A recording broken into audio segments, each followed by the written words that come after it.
నమస్తే పబ్లిక్, అందరూ మంచిగున్నారా?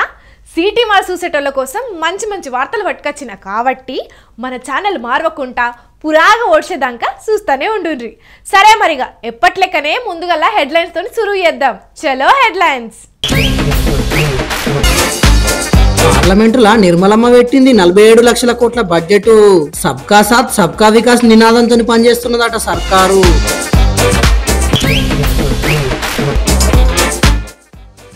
ఎమ్మెల్యేగా ప్రమాణ స్వీకారం చేసిండు కేసీఆర్. అసెంబ్లీలో మున్పటి లెక్కనే చూపిస్తాడో మరి జోరు.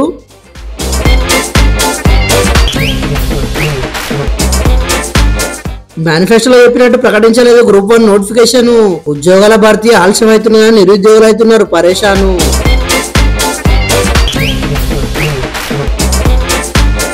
జీతాలు పెంచాలని ధర్నాకు దిగిరు ఆర్టీసీ డ్రైవర్లు. ఇంత తక్కువ జీతానికి ఎట్లా పనిచేస్తారో ఆలోచించారు అధికారులు.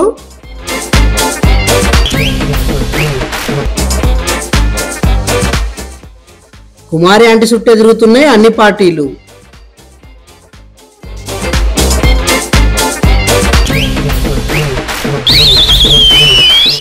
ఎప్పట్లెక్కనే వచ్చే ఏడాదికి సంబంధించిన బడ్జెట్ను ఇవాళ సెంట్రల్ పైసల మంత్రి నిర్మలా సీతారామన్ మేడం పార్లమెంటులో ప్రవేశపెట్టింది. వచ్చే ఏడాది మేము బ్రహ్మాండంగా పనిచేయబోతున్నామని అధికార పార్టీ లీడర్లు అంటే బడ్జెట్ మొత్తం అంకెల గారడే అని ప్రతిపక్ష పార్టీలు అంటున్నాయి. మరి ఎవ్వరు ఏం చెప్పినా ఈ బడ్జెట్లో మనకు పైదా అయ్యే ముచ్చట్లతోనట్టుగా ఏమేమి ఉన్నాయో పురాగా అరుచుకుందాం పాండ్రుల్లా.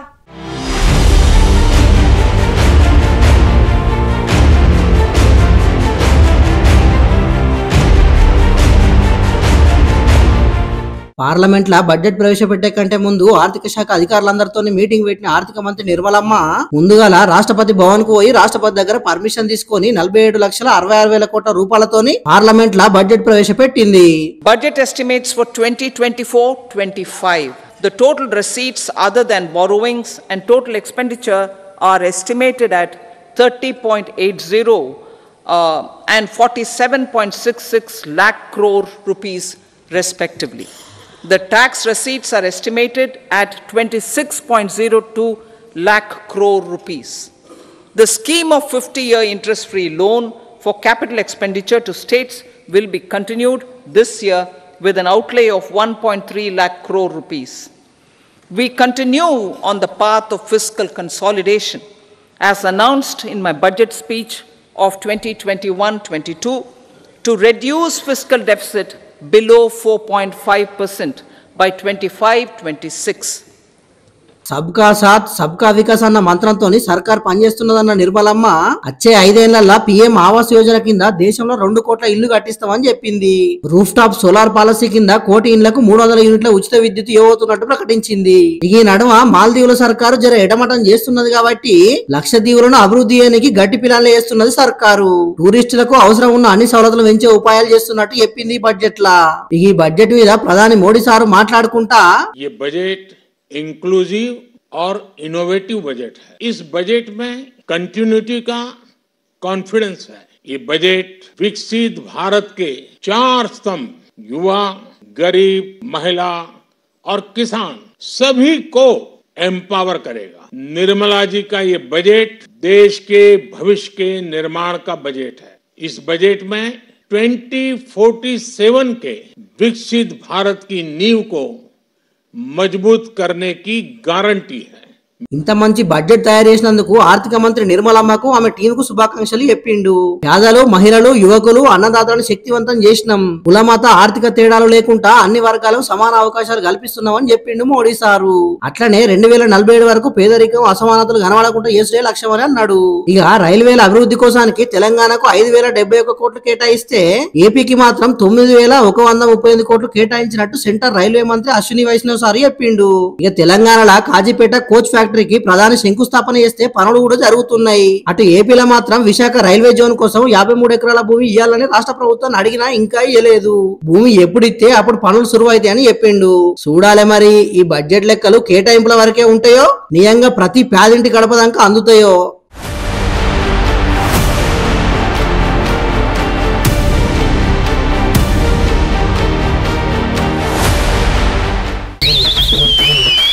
9.5 ఏళ్లు తెలంగాణకు సీఎంగా పనిచేసిన కేసీఆర్ సారు చాలా రోజుల వరకు జనాలకు కండ్ల పడకున్నా పెద్దగా ఎవ్వరు పట్టించుకోలేదు.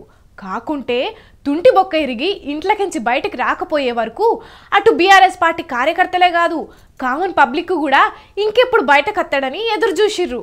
మొత్తానికైతే ఇవాళ కేసీఆర్ ఎంట్రీ ఇచ్చుడే కాదు ఎమ్మెల్యేగా కూడా ప్రమాణ స్వీకారం చేసిండు. మరి ఆ ముచ్చట్లేందో పురాగా ఆడుచుకుందాం పాండ్రుల్లా. తెలంగాణ శాసనసభ్యుడు నేను కల్వకుంట్ల చంద్రశేఖరరావు నేను సభ నియమాలకు కట్టుబడి ఉంటానని వాటిని అనుసరిస్తానని సభ మర్యాదలను పాటిస్తానని సంప్రదాయాలను గౌరవిస్తానని దైవ సాక్షిగా ప్రమాణించాను.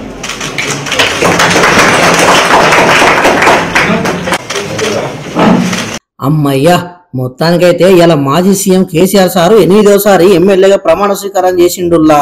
అసలుకైతే ఎమ్మెల్యేలే గెలిచిన వాళ్ళందరితో ముందుగల ప్రోటెం స్పీకర్ అక్బరుద్దీన్ ఓవైసీ ప్రమాణ స్వీకారం చేయించిండు. కాకుంటే కేసీఆర్ ఫామ్ హౌస్ లో కింద పడి తుంటి బొక్క ఇరుగుట్లా ఇన్ని రోజులు రెస్ట్ తీసుకున్నాడు. ఇప్పుడు పానంలో జన నిమ్మలం అయ్యే వరకు ముందుగా అనుకున్నట్టే ఇలా మధ్యాహ్నం 12:45 ప్రమాణ స్వీకారం చేసిండు. స్పీకర్ గడ్డం ప్రసాద్ కుమార్ సారు కేసీఆర్ తోని ప్రమాణ స్వీకారం చేపిస్తే శాసనసభ వ్యవహారాల మంత్రి శ్రీధర్రావు సారు ఎగరబడ్డాడు. స్పీకర్ ఆఫీస్ లా ఎమ్మెల్యేగా ప్రమాణ స్వీకారం చేసినాక అసెంబ్లీలో ప్రతిపక్ష నాయకుని ఆఫీస్ కి వచ్చి ప్రత్యేక పూజలు చేసిండు. ఇక ఈ కాడికించి కేసీఆర్ ప్రధాన ప్రతిపక్ష నాయకుని హోదాలో సర్కారును హామీల అమలు మీద నిలదీస్తాడన్నట్టు. ఇక అట్లనే ఈ కార్యక్రమానికి బీఆర్ఎస్ పార్టీ ఎమ్మెల్యేలు, ఎమ్మెల్సీలు, మాజీ ఎమ్మెల్యేలు, ముఖ్యమైన లీడర్లందరూ రావాలని వర్కింగ్ ప్రెసిడెంట్ కేటీఆర్ పిలిపించిండు. ఏమున్నది, మొత్తం గులాబీ అండ్ గదిలొచ్చింది. ఇక గజ్వేలు, కామారెడ్డి 2 నియోజకవర్గాల నుంచి పోటీ చేసిన కేసీఆర్ కామారెడ్డిలో ఓడిపోయి గజ్వేల్ మాత్రమే గెలిచిండు. ఇవాళ ప్రమాణ స్వీకారం చేసిండు కాబట్టి ఇవాల్సింది కేసీఆర్ గజ్వేల్ ఎమ్మెల్యే అన్నట్టు. మరి వచ్చే లోక్సభ ఎన్నికల్లో మెదక్కించి కేసీఆర్ పోటీ చేయాలని కొంతమంది కారు పార్టీ లీడర్లు అడుగుతున్నారట. గానీ ఎంపీగా పోటీ చేసి పార్లమెంట్ పోతాడో లేకుంటే ఎమ్మెల్యేగానే ఉండి అసెంబ్లీలో ప్రధాన ప్రతిపక్ష నాయకునిగా ప్రజా సమస్యల పరిష్కారం కోసం పని చేస్తాడో తెలవాలంటే మాత్రం లోక్సభ ఎన్నికలు వచ్చేదాకా ఆగాల్సిందే పోండ్రి.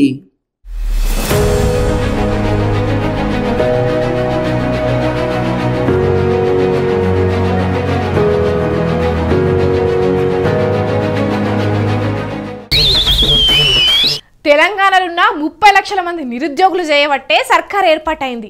బరాబర్ ఇచ్చిన మాట ప్రకారం ఉద్యోగాలు భర్తీ చేస్తామన్న సర్కార్ మాట ఉత్తదే అయ్యిందుల్లా.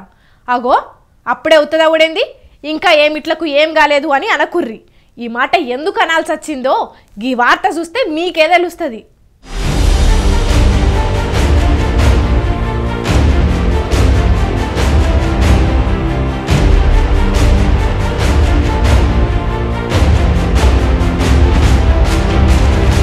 పదేళ్ల సంధి నోటిఫికేషన్లు లేక కోర్టు కేసులతోనే తీవ్రంగా మోసపోయిన తెలంగాణ యువతి యువకులారా ఇక దిగులు పడకండి. కాంగ్రెస్ పార్టీ అధికారంలో రాగానే టీఎస్పీఎస్సీని పూర్తిగా ప్రక్షాళన చేసి యూపీఎస్సీ తరహాల నియామకాలు పూర్తి చేస్తామని కాంగ్రెస్ పార్టీ హామీ ఇచ్చింది. కాంగ్రెస్ పార్టీ అధికారంలో రాగానే హామీ ఇచ్చినట్టుగానే టీఎస్పీఎస్సీని పూర్తిగా ప్రక్షాళన చేసిర్రు. కాకుంటే ఫిబ్రవరి 1 తారీఖు నాడు గ్రూప్ 1 ఉద్యోగాలకు నోటిఫికేషన్ ఇస్తామని చెప్పారు గానీ ఆ పని మాత్రం జరగలేదు. దీని మీదనే కొంతమంది ఉద్యోగార్థులు ఇప్పుడు నారాజుగా ఉన్నారు. ఒక్క పరీక్ష ఆలస్యమైన గ్రూప్ 2, గ్రూప్ 3, గ్రూప్ 4 తోనట్టుగా మిగిలిన ఉద్యోగాలకు నోటిఫికేషన్ ఇచ్చుడు ఆలస్యమే అవుతుంది. ఉద్యోగాలు భర్తీ చేసుడు కూడా ఆలస్యమే అవుతుంది. కాబట్టి ఇప్పటికైనా లేట్ చేయకుండా మీరు ఎన్నికల మేనిఫెస్టోలో చెప్పినట్టు మిగిలిన ఉద్యోగాలను మాత్రం సరైన సమయంలో భర్తీ చేయరని నిరుద్యోగులు కోరుతున్నారు. ఇప్పటికే చాలా ఏళ్ల సంది ఏ పని చేయకుండా చదివి అప్పులపాలైనాం. ఇప్పుడు ఉపవాసం వండుకుంటూ చదువుకుంటున్నాం కాబట్టి ఏదో కారణాలతో ఉద్యోగాల భర్తీ ప్రక్రియ ఆలస్యం చేయకుండా పరీక్షలు పకడ్బందీగా నిర్వహించాలని డిమాండ్ చేస్తున్నారు. సర్కారు కొలువులో ఏరి బ్రహ్మాండంగా పనిచేయాలని చూస్తున్న కొందరు నిరుద్యోగులు.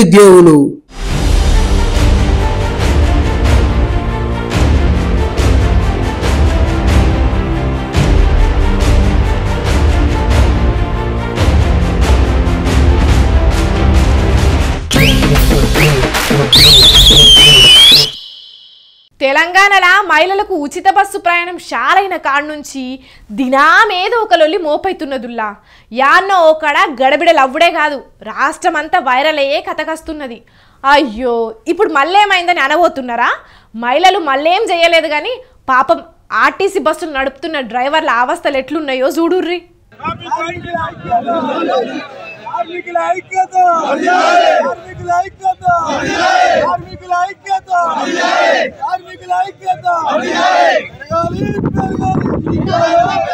ఇగో ఈడ ధర్నా చేస్తున్న డ్రైవర్లంతా హన్మకొండ జిల్లాలున్న ఆర్టీసీ అద్దె బస్సులు నడిపేటోళ్లు. ఉచిత ప్రయాణం చెయ్యంగా చాలా మంది బస్సుల్లా ఎక్కుట్లా డ్రైవర్లకు తక్లీఫ్ అవుతున్నదని గిట్ల ధర్నా చేస్తున్నారా ఏందని డౌట్ అనుమానాలు పడకుర్రి. ఎక్కువ మంది ఎక్కుట్లా అవస్థ అవుతున్న మాట నియమే గాని వీళ్ళు ధర్నా చేస్తున్నది మాత్రం జీతాల కోసం.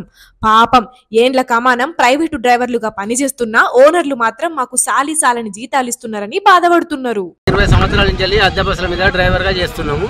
మాకు డిపార్ట్మెంట్లో తీసుకుంటున్న ఆశతో చేస్తున్నాము. అయినా మాకు తీసుకోలేదు. మాకు 20 కిలోమీటర్ల వరకే బస్ పాస్ ఇస్తున్నారు. ఆ తర్వాత టికెట్ పెట్టుకొని పోవాల్సి వస్తుంది. మాకు జీతాలు డిమాండ్ చేస్తున్నాము. మాకు పల్లె వెలుగు 15,000 ఇస్తున్నారు, ఎక్స్ప్రెస్ 16,000 ఇస్తున్నారు. మాకు సరిపోతలేవు. మా పిల్లల ఫీజులకు రూమ్ కిరాయిలకు సరిపోతలేవు. మాకు డిమాండ్ ఏంటంటే 20,000 పల్లె వెలుగు, 21,000 ఎక్స్ప్రెస్ కి ఇవ్వాలని మేము కోరుతున్నాము. నెల రోజుల సంధి ఓనర్లకు లెటర్లు ఇచ్చినా పట్టించుకుంటలేరట. గందుకే ఆఖరుకు బస్సులు పక్కకు పెట్టి ఇట్లా ధర్నాకు దిగిండ్రు. ఆర్టీసీలా పర్మనెంట్ గా తీసుకుంటారని 20 ఏండ్ల సంధి పని చేస్తున్నా మమ్మల్ని తీసుకుంటలేరు, మీదికెంచి జీతం కూడా 15,000కు మించి ఇస్తలేరని బాధపడుతున్నారు. మరి డ్రైవర్ల తక్లీఫ్లు ఒక్క హన్మకొండలనే కాదు, తెలంగాణ అంతటా కూడా గిట్లనే ఉన్నాయి. కాబట్టి రవాణా శాఖ మంత్రి పొన్నం ప్రభాకర్ సారు ఆర్టీసీ బస్సులు రాష్ట్రమంతా తిప్పనికి అద్దె బస్సులు తీసుకున్నాడు మంచిదే గాని దాంట్లో డ్రైవర్లుగా పనిచేసేటోళ్లకు ఓనర్లు చక్కగా జీతాలు ఇస్తున్నారా లేదా అన్నది కూడా చూసుకోండి. సర్కార్ నిబంధనల ప్రకారమే వాళ్లకు డ్యూటీలు వేస్తున్నారా, బరాబర్ యాళ్లకు జీతాలు ఇస్తున్నారా లేదా అన్నది కూడా ఎంక్వైరీ చేసి కనీసం ఈ కాడికెంచైనా అద్దె బస్సులు డ్రైవర్ల గోసలు తీసే ఉపాయం చేయుర్రి సారు, మీకు పుణ్యం ఉంటదని అంటున్నారు జీతాలు సాలక అవస్థలు పడుతున్న అద్దె బస్సుల డ్రైవర్లు. చూడాలే మరి ఏం చేస్తారో.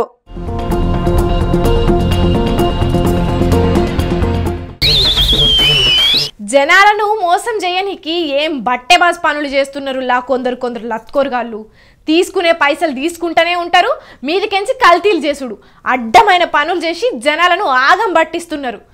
అయ్యో ఇప్పుడు మళ్ళేం కల్తీ ముచ్చట బయటకు వచ్చింది అంటారా? మీకు చెప్పనికే ఈ వార్తను సిటీ మార్లకు పట్టుకొచ్చినాం, చూడుర్రిగా.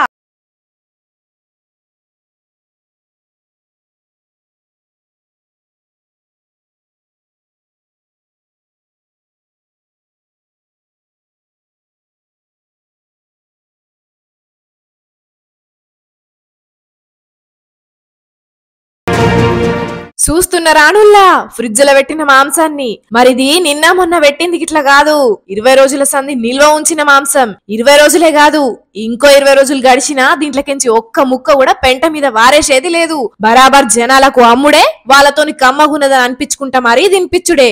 అవు ఈ ముచ్చట మేం చెప్తున్నది కాదు, దాని ఫ్రిడ్జ్ లో పెట్టి అమ్ముతున్న బద్మాషుగాడే ఒప్పుకున్నాడు. మర వివరాలు గీ పోలీస్ సార్ చెప్తున్నాడు, ఇనుండ్రి.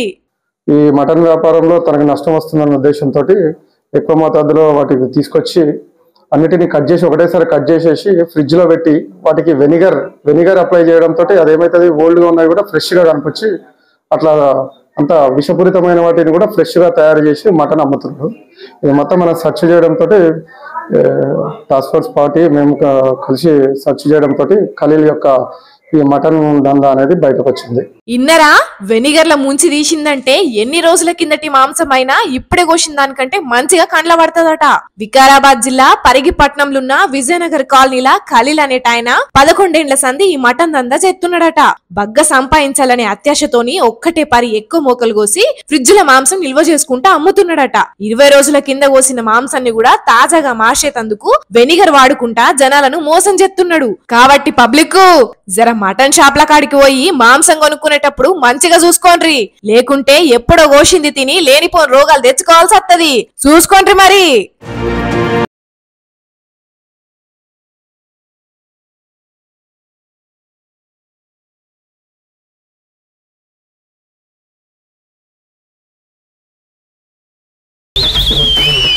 ఎద్దు పని చేస్తుందని మనకు తెలుసు, బండి కడితే లేకపోతుంది, పొలం దున్నుతుంది, ఇంకా వ్యవసాయం పనులన్నీ చేస్తుంది.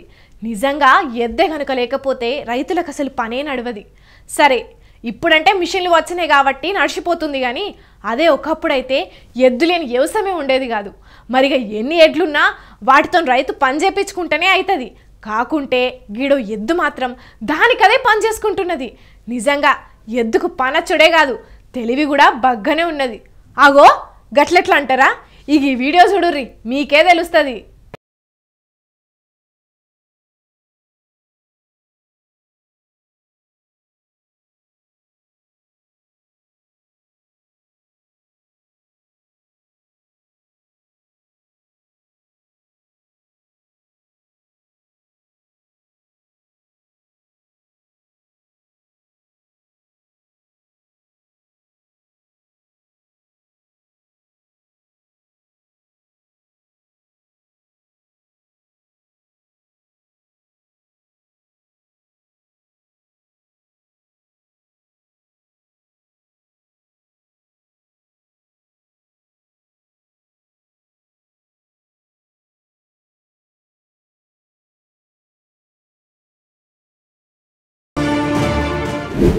అనుకోకుండ్రి, ఇంకా పెంట జరగొట్టుడు ఈ ఎద్దే, ఇంకా దాన తెచ్చుడు ఈ ఎద్దే. ఇట్లా రోజు ఎద్దు తన పని తాను ఎవ్వరి సాయం లేకుండా చేసుకుంటున్నది. పొద్దుగాల లేసుడితోనే బండిని అదే కట్టుకొని దానా బస్తాల దగ్గరకు అదే పోతుంది. ఇక అక్కడికి పోవుడుతోనే వాళ్ళు లోడ్ చేస్తారు కదా, లోడ్ కాగానే దారిని ఆది పెట్టుకొని రోడ్డంట ఒక్కతే వస్తుంది, రోడ్డు పక్కనే నడుస్తుంది, ట్రాఫిక్ ఇబ్బంది పెట్టది, మళ్ళీ ఎక్కడికి తీసుకుపోవాలనో అక్కడికి తీసుకుపోతుంది.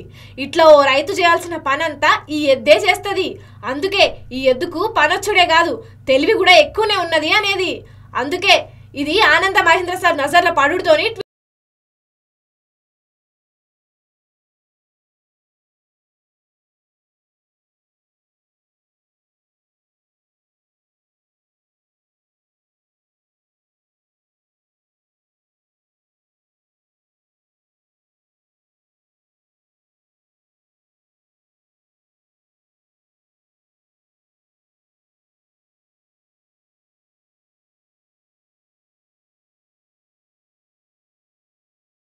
కానీ గ్రేట్ కదా, పొద్దంతా ఓ మనిషి చేసే పనినంతా ఈ ఎద్దు చేస్తున్నది. మామూలుగా ఇదే పని చేయాలంటే బండి కట్టే దగ్గర నుంచి మొదలు పెడితే నడుపుడు, ఏడికి పోవాలన్నా ఒకరు తోడు ఉండాలి. ఇప్పుడు ఆ పని ఈ ఎద్దే చేస్తున్నది అంటే దీని యజమానికి బగ్గనే మిగిలిస్తున్నట్టు. అదే వేరే వేరే ఎద్దైతే ఈడుస్తేనే చేతికి దొరకకుండా పోతాయి. కానీ ఇది ఇట్లా కాదు. నిజంగా ఇలాంటి ఎద్దు ఓ రైతుకు ఉంటే ఎంతో మేలు కదా. చూస్తుంటే దీన్ని కాకపోయినా ఇలాంటి ఎద్దును కొంటే మంచిగుండు అనిపిస్తున్నదా లేదా? అందుకే ఇప్పుడు ఈ వీడియో సోషల్ మీడియాలో వైరల్ అవుడుతోని మస్తు మంది రైతులు దీన్ని చూసి మురిసిపోతారు.